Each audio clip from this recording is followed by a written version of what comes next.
আসসালামু আলাইকুম। কেমন আছো তোমরা সবাই?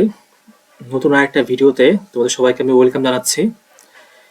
এই ভিডিওটা তোমাদের এই যে যে বিষয়টা নিয়ে আলোচনা করব সেটা আসলে ক্লাসে তোমাদেরই করার কথা ছিল, কিন্তু আসলে সময় এবং সুযোগের অভাবে আমি করতে পারিনি।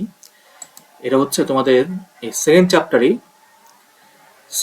চ্যাপ্টারই এই কাজটা একটা লিস্ট তৈরি করা। সেটা হচ্ছে নন ডিজিটাল মাধ্যম, অর্থাৎ তোমাদের বাস্তব জীবনের যে অভিজ্ঞতা এবং ডিজিটাল মাধ্যমে তোমাদের ব্যক্তিগত তথ্যের নিরাপত্তার জন্য হুমকি হতে পারে সেরকম অভিজ্ঞতার জন্য একটি তালিকা তৈরি করো। এখানে দেওয়া আছে পাঁচটা। এখানে পাঁচটাই লেখার চেষ্টা করবে, কমপক্ষে যেন চারটা চারটা লিখতে পারো। পাঁচটা লিখতে পারলে আর ভালো। তো এরকম একটা কাজ তোমাদেরকে আর কি মানে ক্লাসে করার কথা, কিন্তু আসলে সময় এবং সুযোগ অভাবে করতে পারিনি। তো এটা আমি তোমার ষান্মাসিক পরীক্ষায় ষান্মাসিক যে মূল্যায়ন, সামষ্টিক মূল্যায়ন, সেখানে আমি দিব। এটা আমি দিবই, তুমি শিওর থাকো।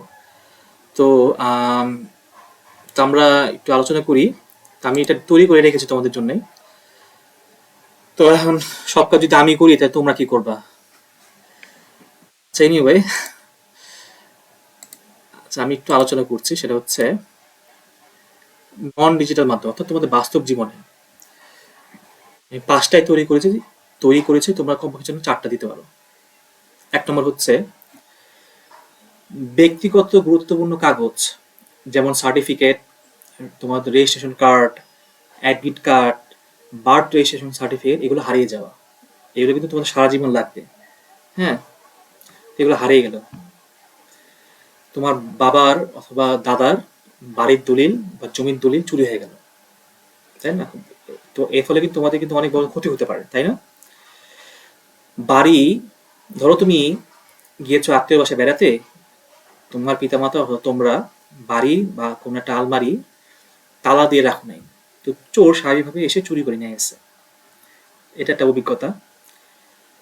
এই জিনিসটা আমার অনেক কলিগের ক্ষেত্রে হয়েছে, যে রাস্তায় চলার সময় অথবা কোনো এক জায়গা থেকে এক জায়গায় ভ্রমণের সময়, অথবা কর্মস্থল মানে ছুটির পর ছুটির পর কর্মস্থল, বাসা থেকে বাড়ি থেকে কর্মস্থলে ফেরত আসার সময় অথবা যাওয়ার সময় আহ, ছিনতাইকারী ছিনতাইকারীর কবলে পড়লো। মোবাইল, মানি ব্যাগ, ল্যাপটপ ইত্যাদি ছিনতাই করে নিয়ে গেল। সেখানে কিন্তু অনেক গুরুত্বপূর্ণ জিনিস থাকে, মানে বাস্তব জীবনের কথা বলতেছে। হ্যাঁ, মানে ছিনতাইকারী ছিনতাই করে নিয়ে গেল। এটা হচ্ছে তোমাদের তোমাদের নিজেদের একটা অভিজ্ঞতা। সেটা হচ্ছে খুবই দুঃখজনক। আমি শুনেছি যে তোমরা নিজ নিজ শ্রেণীকক্ষেই বই, খাতা, কলম, টাকা ইত্যাদি হারিয়ে ফেলছো। এখন চুরি কেউ করছো বললে তো এখন তোমরা অনেক অপমানিত হবা, এই জন্য বলছি না, হারিয়ে ফেলছো আর কি। আসলে চোর যেটা চুরি চুরি বলাই উচিত। আচ্ছা, এখন আছি এখন আলোচনা করি। এটা হচ্ছে এক ডিজিটাল মাধ্যম। কম্পিউটারে এবং মোবাইলে পাসওয়ার্ড না দেওয়া। কম্পিউটারে অথবা মোবাইলে তুমি পাসওয়ার্ডই দাও নাই, অথবা দিলেও তুমি দিয়েছো দুর্বল পাসওয়ার্ড, অথবা তুমি করছো কি একটু খাতির করতে গিয়ে তুমি তো কোনো বন্ধু অথবা কোনো কাজিনের সাথে পাসওয়ার্ডটা শেয়ার করেছো। এটা কখনো করা যাবে না। তারপর মোবাইল ব্যাংকিং, যেমন বিকাশ বা নগদ, এর তথ্য যেমন পিন কোড বা ওটিপি কোড অপরিচিত কাউকে জানিয়ে দেওয়া, এটা কখনো করা যাবে না। ওটিপি মানে হচ্ছে ওয়ান টাইম পাসওয়ার্ড। ওটিপি মানে হচ্ছে যে ওয়ান টাইম পাসওয়ার্ড, ওটিপি। আচ্ছা, এখন ধরো আমরা নগদে অথবা বিকাশে যদি কোনো টাকা পয়সা অথবা আর্থিক কোনো লেনদেন করতে চাই, তাহলে তোমার পিনকোড এবং ওটিপি দুটোই লাগবে। পিনকোডটা হচ্ছে তোমার ধরো বিকাশের পিনকোড, আর ওটিপিটা হচ্ছে এই সিমটা তোমার কাছে আছে কি না, তোমার মোবাইলে আছে কিনা, সেটা ভেরিফাই করার জন্য হচ্ছে কোম্পানিটা তোমাকে একটা ওটিপি ওয়ান টাইম পাঠায়। পিন কোডটা হচ্ছে পিন কোড এখানে ওই কোড পিন কোডটা হচ্ছে তোমার ফিক্সড, আর ওটিপিটা প্রতি বারবার চেঞ্জ হয়। ঠিক আছে, বারবার এক এক সময় এক একটা আসে।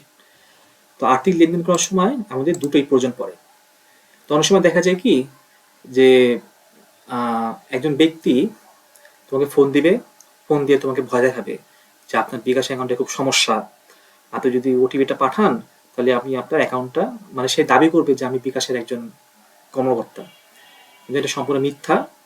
কখনোই সে বলবে যে আপনার আপনার বিকাশ অ্যাকাউন্টে সমস্যা হচ্ছে, সমস্যাটা ফিক্স করতে হবে, আপনার ওটিপি বা পিন কোডটা আমাকে পাঠান, তাহলে আমি এটা ফিক্স করে দিচ্ছি, অথবা আমার সমস্যার সমাধান করে দিচ্ছি। তোমাকে বিভিন্ন ধরনের ভয় দেখাবে, আপনার অ্যাকাউন্টে টাকা আছে, টাকা কিন্তু সব হারিয়ে যাবে ইত্যাদি কথাবার্তা বলবে। কখনো বিকাশ বা নগদ তোমার পিনকোড বা ওটিপি জানতে চাইবে না, কখনো জানতে চাইবে না। তো মোবাইল ব্যাংকিং এর কোনো তথ্য কাউকে দেওয়া যাবে না। আচ্ছা, এটা ৩ নম্বরটা তোমরা অনেকেই ভুলটা করো, অনেকে, আমি নিজে দেখেছি। পাবলিক প্লেস, যেমন তোমার স্কুলের ল্যাবে খেয়াল করছি, অথবা তোমার কোনো বন্ধুর বাসায়, অথবা তোমার কোনো আত্মীয়ের বাসায় তুমি সেখানে কম্পিউটারে চালিয়ে তুমি করলা কি, তোমার ফেসবুক অ্যাকাউন্ট অথবা তোমার ইমেল অ্যাকাউন্টে তুমি প্রবেশ করলা, লগ ইন করলা, কিন্তু বেরোয়ার সময় তুমি আর লগ আউট করতে তুমি ভুলে গেছো। তো এটা কোনো ভুলা যাবে না। আমরা তাহলে কিভাবে লগ আউট করবো, আমি একটা ডেমো দেখাই। যেমন এটা হচ্ছে আমার ফেসবুক অ্যাকাউন্ট, আমি আমার কম্পিউটার থেকে প্রবেশ করি।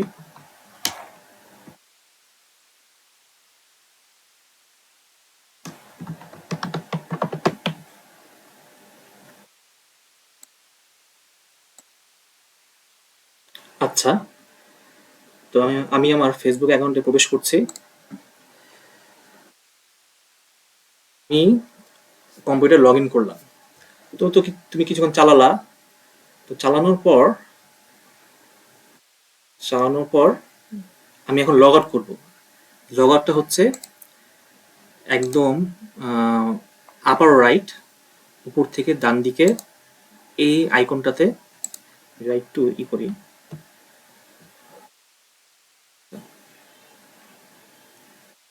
এই অ্যাকাউন্টে ক্লিক করে এই যে লগ আউট। আচ্ছা, আমি লগ আউট হয়ে গেলাম। তো অনেকেই তোমরা লগ আউটটা করতে ভুলে যাও, লগ আউট করো না, এই ভুলটা কখনো করা যাবে না। আচ্ছা, নেক্সটে, আচ্ছা লগ আউট। আচ্ছা, তারপর হচ্ছে অপরিচিত কোনো ওয়েবসাইট বা সোশ্যাল মিডিয়ায় অপরিচিত কোনো ওয়েবসাইট অথবা বিশেষ করে সোশ্যাল মিডিয়ায় ব্যক্তিগত তথ্য লেখা বা শেয়ার করা,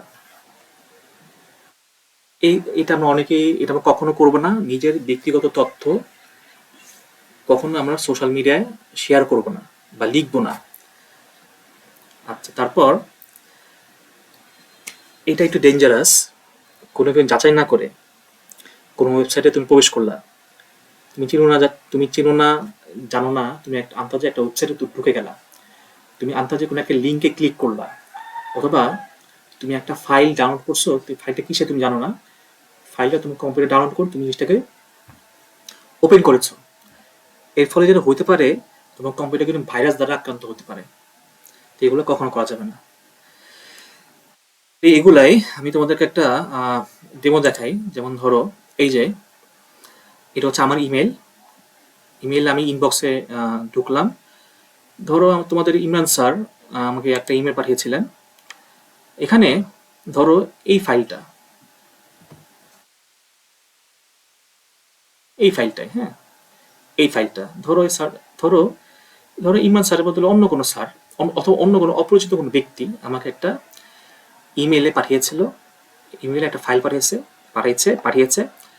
এখন এটা কি আমি জানি না, আমি করলাম কি, একটু মাতবরি করে অথবা আগ্রহ একটু বেশি, মানে মানে অতি উৎসাহী হয়ে আমি এগুলোকে ডাউনলোড করলাম অথবা আমি ক্লিক করলাম। এর ফলে যেটা হতে পারে সেটা হচ্ছে, এই সকল ফাইলের ভিতরে তোমার কিছু স্ক্রিপ্ট অথবা লুকিয়ে থাকে কিছু প্রোগ্রাম অথবা লুকিয়ে থাকে কোনো ম্যাক্রো বা কোড, এগুলো ওপেন হয়ে যায়, এগুলো পরে এক্সিকিউট হয়, তোমার কম্পিউটারকে ভাইরাস দ্বারা আক্রান্ত হতে পারে।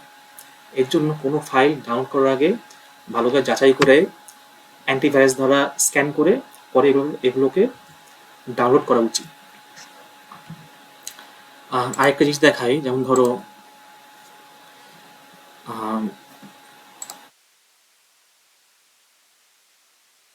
অনেকেই ধরো আমি রকমারি.com, বাংলাদেশের সবচেয়ে পরিচিত একটি সাইট, যেখান থেকে আমরা বই কিনতে পারি। রকমারি.com থেকে আমি ধরো বই কিনবো, এটা হচ্ছে রকমারি.com, সেখান থেকে আমি মনে করি বই টই কিনবো। যেমন ধরো আমি যখন যখন রাঘবের একটা বই, মজার গণিত, গণিতের মজার গণিত, এই বইটা কথা, হ্যাঁ, এই বইটা আমি কিনবো। তো কেনার জন্য আমি ধরো অ্যাড টু কার্ট, এই বইটা খুবই মজার একটা বই, অ্যাড টু কার্ট, আমি কার্ডে গিয়ে চেক আউট দিলাম।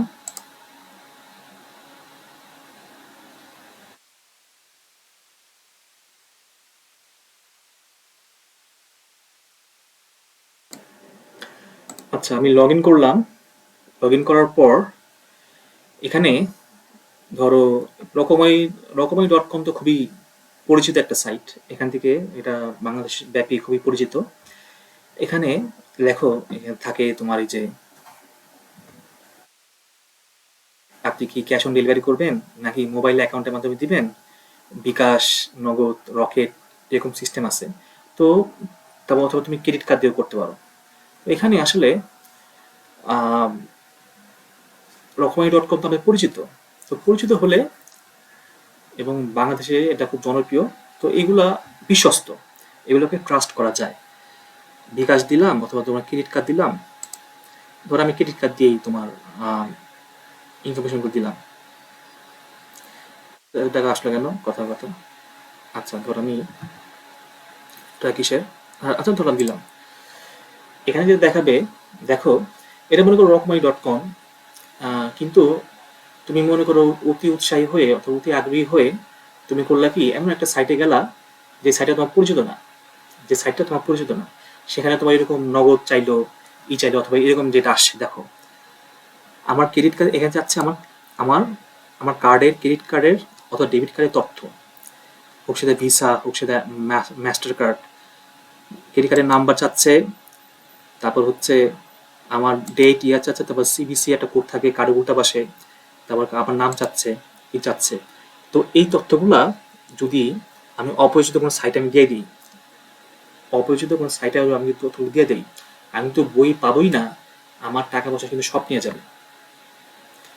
ঠিক আছে, ঠিক এরকম দেখতে এরকম একটা সাইট ওটা বানাবে, বানিয়ে তোমাকে লিঙ্ক পাঠাবে যে আপনি আমার সাইটে আসেন, খুব সুলভ করলে আপনাকে আমি বই দিব, অথবা সুলভ করলে আমি আপনাকে একটা কম্পিউটার দিব, আপনি ক্রেডিট কার্ডের তথ্য দেন অথবা বিকাশের তথ্য দেন। কিন্তু এগুলো করা যাবে না, অপরিচিত কোনো সাইটে এ ধরনের তথ্য দেওয়া যাবে না, বি কেয়ারফুল। যদিও তোমার রকমারি.com এগুলো তো পরিচিত, এগুলো দিলে কোনো সমস্যা নেই।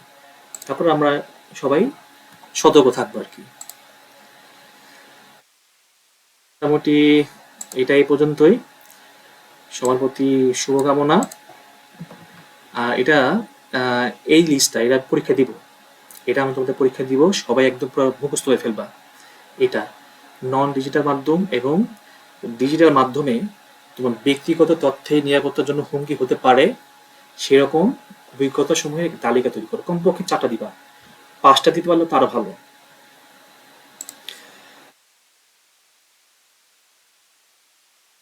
সবাই তোমাদের সবার প্রতি রিকোয়েস্ট থাকবে, তোমার সবাই যেন মনোযোগ দিয়ে ভিডিওটা দেখো, আর যদি কোনো কিছু না বুঝলে আমাকে জিজ্ঞেস করবে।